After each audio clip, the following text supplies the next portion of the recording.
Caleb Whitmore had spent months preparing for the end. The old rancher, weathered by 37 years of hard living, had finally decided there was nothing left worth fighting for. His wife had died of fever 2 winters ago, taking their unborn child with her.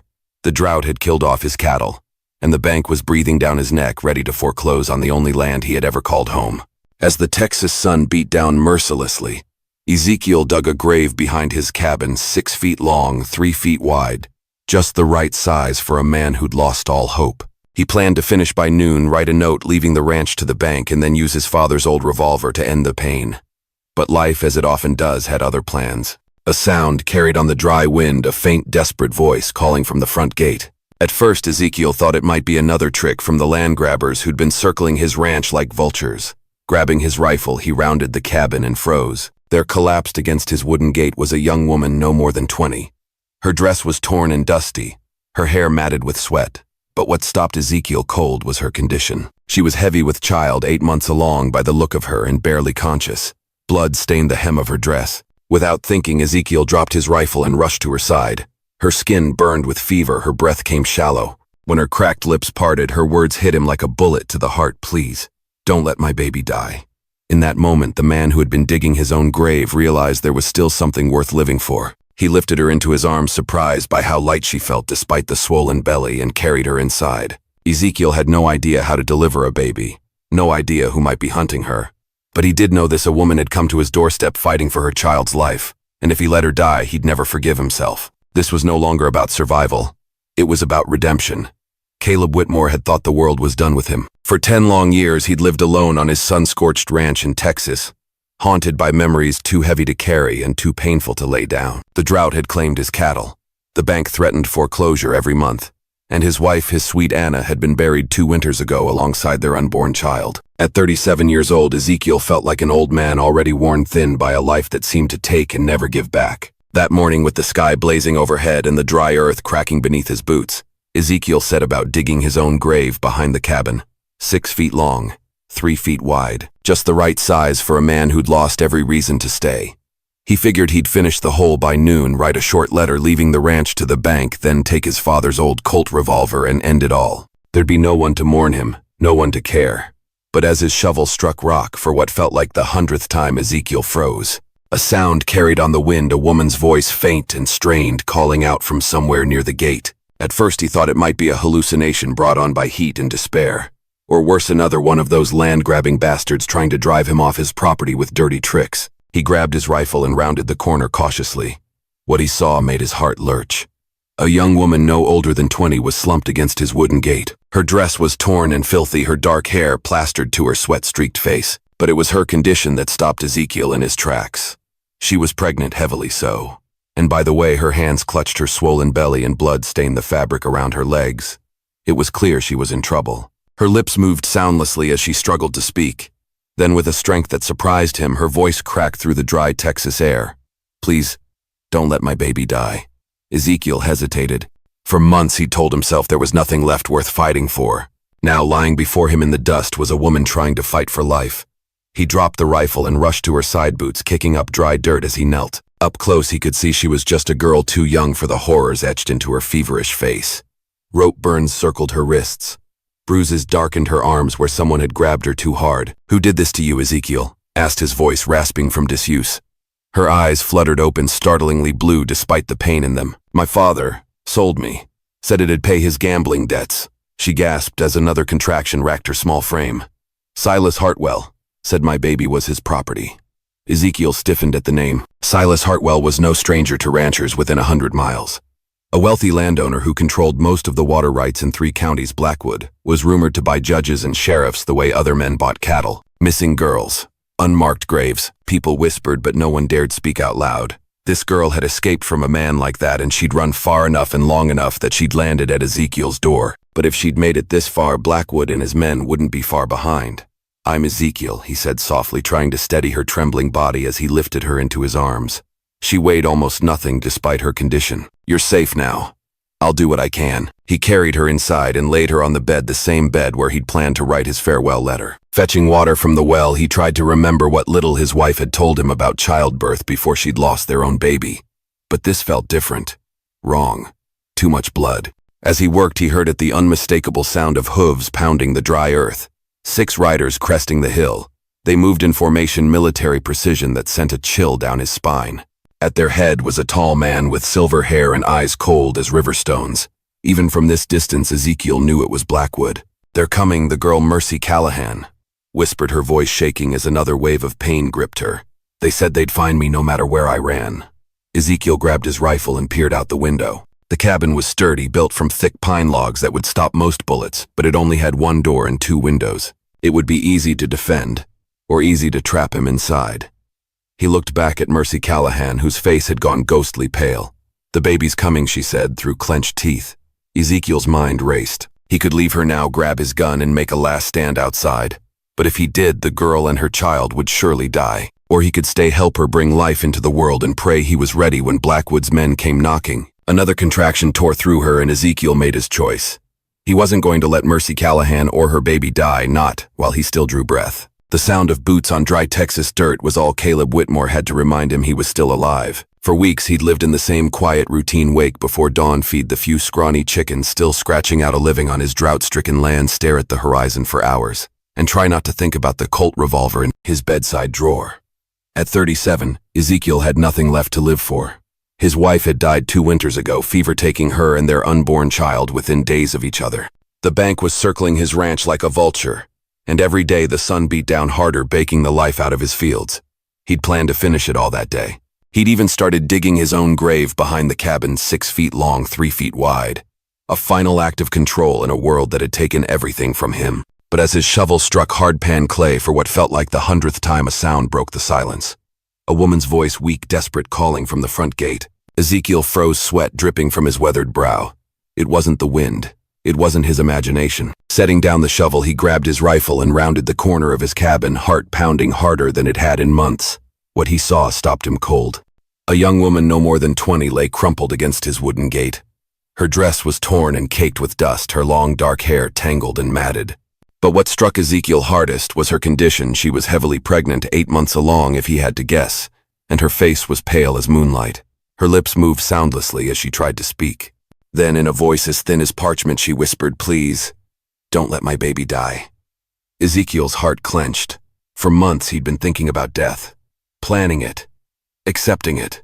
And now, lying before him, was life, raw, fragile, and pleading to be saved. Without thinking, he dropped the rifle and rushed to her side. "Easy now," he murmured, kneeling in the dust. Her skin burned with fever when he touched her forehead. Rope burns ringed her wrists and faint bruises marked her arms. Someone had hurt her badly and she'd run. He scooped her up, surprised at how light she felt despite her swollen belly. As he carried her toward the cabin, she stirred, eyelids fluttering open to reveal startlingly blue eyes. "My name's Mercy Callahan," she whispered. "They're coming. They said they'd find me, no matter where I ran." Who Ezekiel asked, though in his gut he already knew. "Silas Hartwell," she said, her voice trembling with fear and anger. "My father sold me to him to pay his gambling debts. He locked me in his house for months, said the baby was his property." Ezekiel stiffened at the name. Everyone in 3 counties knew Silas Hartwell. Rich, ruthless, the kind of man who bought judges and sheriffs like cattle. Rumors followed him like flies: missing girls, unmarked graves, land stolen from anyone too weak to fight back. Mercy Callahan winced as another contraction ripped through her. Ezekiel laid her gently on his bed, the same bed where he'd planned to write his farewell letter and fetched water from the well. He'd delivered calves and foals, but never a baby. His hands shook as he wiped the dirt and sweat from her face. "Stay with me, Mercy Callahan," he said gruffly. "You and your little one aren't dying today, not if I've got anything to say about it." But even as he said the words, he heard them. Hoofbeats. 6 riders cresting the hill beyond his property, moving in tight formation. At their head was a tall, lean man with silver hair and eyes as cold as the steel barrel of a gun. Even at this distance, Ezekiel recognized him from wanted posters. Silas Hartwell. "They found me," Mercy Callahan gasped, gripping his wrist with surprising strength. "Let them come," Ezekiel muttered, setting his jaw. He checked the windows and doors. The cabin was sturdy, but it wouldn't hold forever. A sharp cry from Mercy Callahan drew his attention back. Her water had broken, soaking through the blankets. The baby was coming. "Damn it all," Ezekiel growled under his breath. He was about to become responsible for 2 lives instead of ending one. For a moment, fear gripped him, not of Blackwood and his men, but of failing Mercy Callahan and the tiny soul she fought to protect. He looked down at the girl in his bed and saw determination burning in her fevered eyes. She wasn't fighting for herself anymore. She was fighting for her child's future. And something broke loose inside Ezekiel's chest. For months he'd been waiting to die. But now for the first time in years he felt the stirrings of a different instinct. To live, to fight, to stand between a helpless newborn and the evil riding toward his door. "I promise you this," Ezekiel whispered, his voice steadying as he loaded his rifle.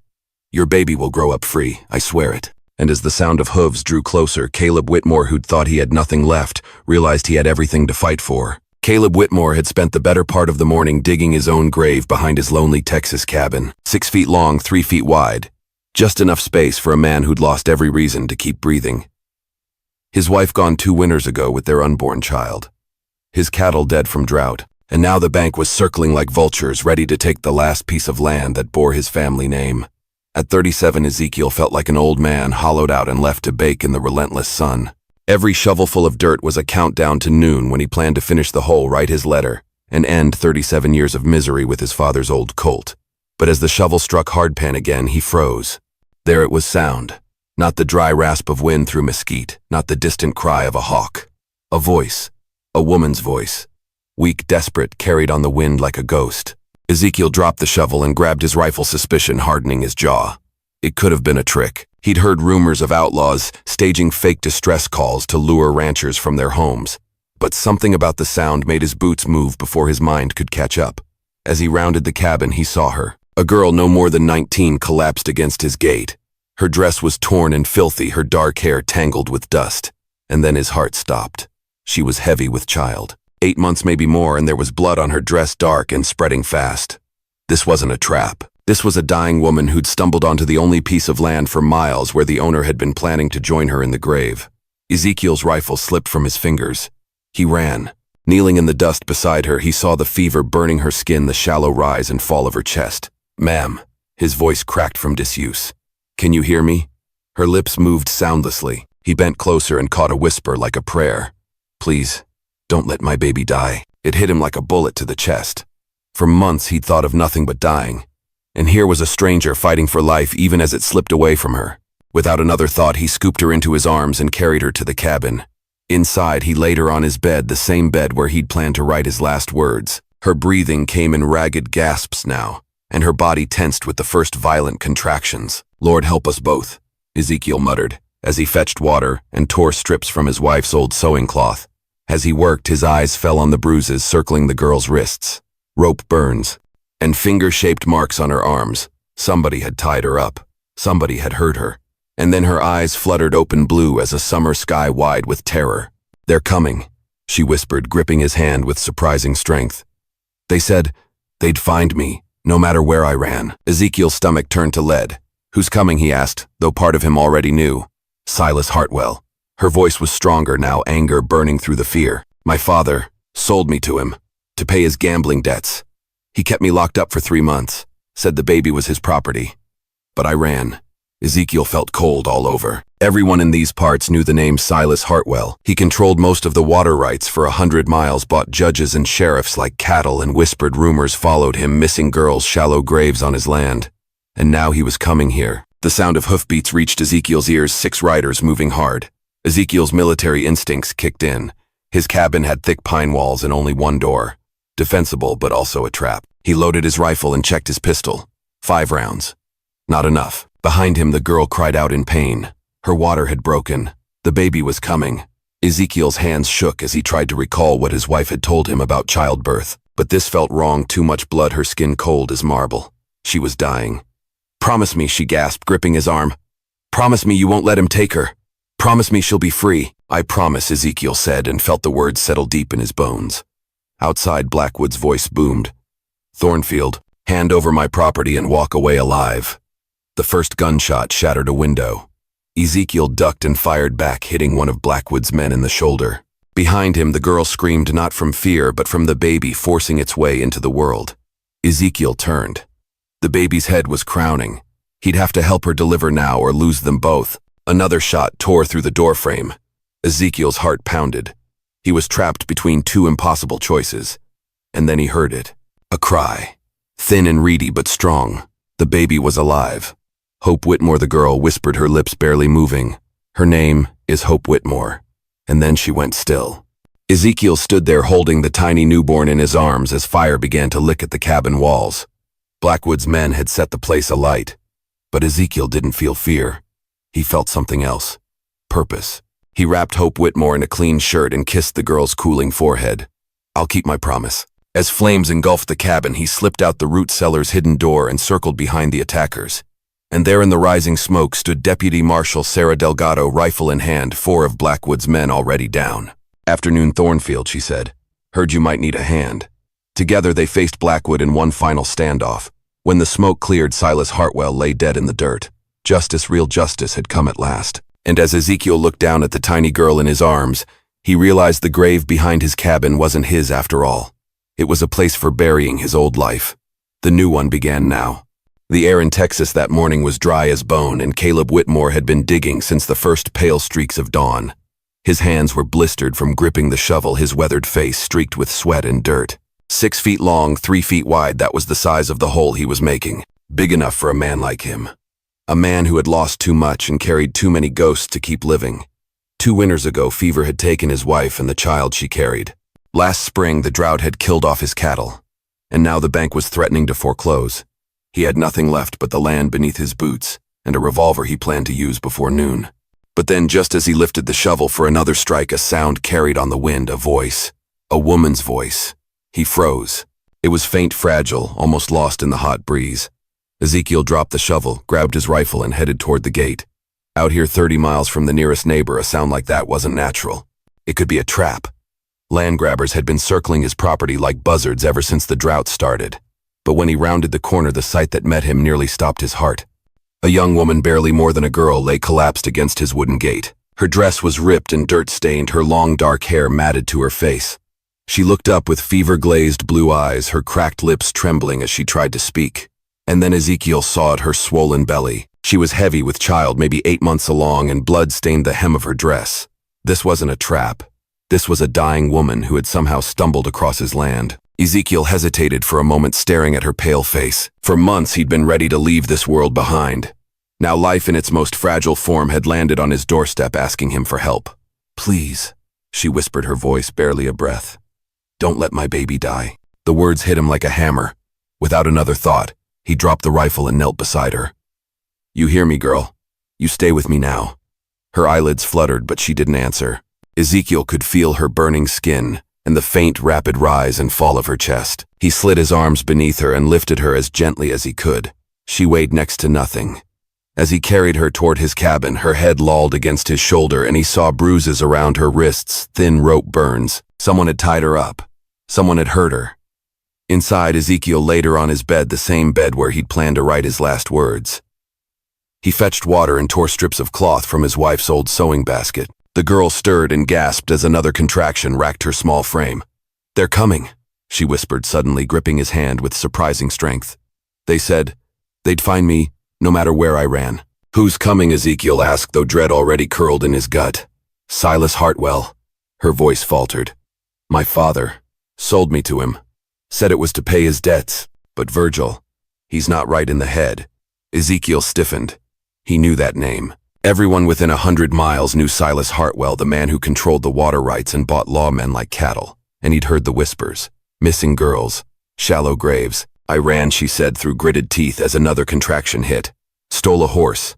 Rode until it collapsed. Walked till I found this place." "You're safe now," Ezekiel said, though he wasn't sure he believed it. The sound of distant hoofbeats cut through the stillness like a knife. "They've found me," she sobbed. Ezekiel's hands tightened on his rifle. "Let him come," he said grimly. The baby wasn't waiting. "Hold on, girl," Ezekiel urged as he helped her through the birth sweat dripping into his eyes. "You fight now, you hear me, for that little one." After what felt like hours, a cry split the air. The baby was alive. "A girl," Ezekiel murmured, his voice thick. "Hope Whitmore," the mother whispered. "Her name is Hope Whitmore." And then her eyes went still.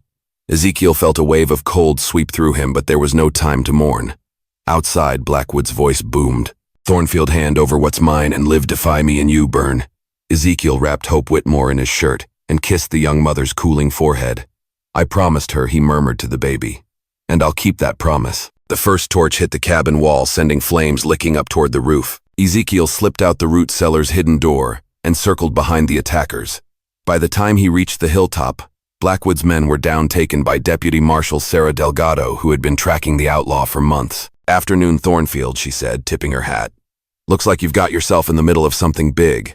When Blackwood emerged from the burning cabin, his fine clothes singed, he didn't look like a man used to losing. "Shesmine," he snarled when he saw the baby. "No," Ezekiel said, cradling Hope Whitmore. "She's free, and she'll stay that way." Kate drew her gun faster than a rattler. "This ends here, Blackwood." The shot rang out. Silas Hartwell fell dead in the dust. For the first time in months, Ezekiel felt the weight lift from his chest. He looked down at the baby in his arms and realized something. The grave he'd dug that morning wasn't for him after all. It was for the man he used to be. Now there was a new life to fight for. And a little girl who would grow up knowing freedom was worth dying for. The Texas sun was barely rising when Caleb Whitmore's shovel hit rock again. He cursed softly, wiping sweat from his weathered brow as he stared down at the grave he'd been digging since dawn. 6 feet long, 3 feet wide. Just the right size for a man ready to give up on life. At 37 years old, Ezekiel had seen enough heartbreak to last 2 lifetimes. His wife had died 2 winters ago, fever taking her and their unborn child. The drought had killed his cattle, and the bank threatened to take what little land he had left. There were no family or friends to mourn him. No one would care if he vanished from this world. He planned to finish digging by noon, write a brief letter explaining why the ranch should go to the bank, then use his father's old Colt revolver to end it all. But then he heard it, a sound that didn't belong, a woman's voice. Weak and trembling, Ezekiel froze, hand tightening on the shovel. No one had set foot on his land in months, maybe years. He reached for his rifle, cautious, in case it was one of those land grabbers who'd been sniffing around. But as he rounded the corner of the cabin, his heart skipped a beat. She was slumped against his wooden gate, no more than 20 years old. Her dress was torn and dirt-streaked. Her long, dark hair stuck to her face with sweat and dust. But it wasn't just her condition that made his stomach twist. It was the fact that she was heavy with child, probably 8 months along. Blood stained the hem of her dress, and her lips barely moved as she tried to speak. This wasn't a trick. This was a dying woman. Ezekiel stood frozen for a moment, staring at her. The same shovel he'd been using to dig his own grave might now be needed to bury someone else entirely. But deep down, he felt something stir, an echo of the man he used to be, the man who'd believed in helping others. He dropped the rifle and ran to her side boots, kicking up dust. Her skin was hot with fever when he touched her forehead. "Please," she whispered, her voice barely audible. "Don't let my baby die." The words hit him like a blow to the chest. Without hesitation, Ezekiel scooped her into his arms and carried her toward the cabin. She was lighter than he expected, and he realized just how close to death she must be.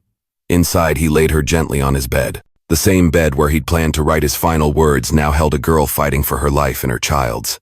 Ezekiel fetched water from the well and a clean cloth from his wife's old sewing basket, his hands shaking as he wiped the dirt and blood from the girl's face. Her breathing was shallow. Every few minutes, her body tensed with contractions. Ezekiel had delivered foals and calves before, but never a human child. As he worked, he noticed rope burns on her wrists and bruises on her arms, marks of someone who had been tied up and abused. Whoever had done this wasn't far behind. "They're coming," she whispered, suddenly gripping his wrist with surprising strength. "They said they'd find me no matter where I ran." Ezekiel's heart sank. He moved to the window, scanning the horizon. A faint cloud of dust was rising in the distance riders. "What's your name?" he asked softly. "Mercy Callahan," she said, her voice trembling. "My father. He sold me to Silas Hartwell to pay his gambling debts. I ran when I felt the baby coming early." Ezekiel felt his stomach knot. Blackwood's name was known across 3 counties. A land baron with more power than the law, and whispers of missing girls and unmarked graves followed him like a shadow. The girl cried out as another contraction ripped through her. Her water broke, soaking the bedding. The baby was coming, and so was Blackwood. Ezekiel grabbed his rifle and checked the chamber. He had 6 bullets. He looked back at Mercy Callahan, her face pale as death. "You fight, girl," he whispered. "Fight for that baby. I'll hold them off." Outside, the sound of hooves grew louder. 6 riders crested the hill, Blackwood at their head. The man was tall, lean, with silver hair and eyes cold as steel. Thornfield Blackwood shouted, "Hand over what's mine and you might live." But Ezekiel had already made his choice. Mercy Callahan screamed as the baby crowned. He dropped to his knees, trying to steady his hands as he delivered the child. A moment later, a thin cry pierced the air. "It's a girl," Ezekiel whispered, wrapping the tiny newborn in a clean shirt. Mercy Callahan's eyes fluttered open for a moment. "Hope Whitmore," she breathed. "Her name is Hope Whitmore." Then her eyes went still. Ezekiel stared down at the newborn. He'd been ready to bury himself in the Texas dirt. but now he had a promise to keep, and a little girl to protect. In life, even when we feel broken and alone, moments of unexpected grace can give us a reason to keep going. Caleb Whitmore believed his time was over his land, dry his heart hollow his will to live buried with his wife and unborn child. But when a frightened young woman collapsed at his gate carrying a new life within her, he discovered that purpose can arrive in the most unlikely ways. This story reminds us that we are never too old, too tired, or too wounded to make a difference. Sometimes the smallest act of compassion, a hand extended, a promise kept, can ripple outward and save more than one soul. For those of us in our later years, it's easy to believe our best days are behind us. But like Ezekiel, we can still plant seeds of kindness, stand up for what's right, and leave behind a legacy of courage and love. The world may test us, but as long as we draw breath, we have the chance to turn pain into purpose and despair into hope, not just for ourselves, but for those who will come after us.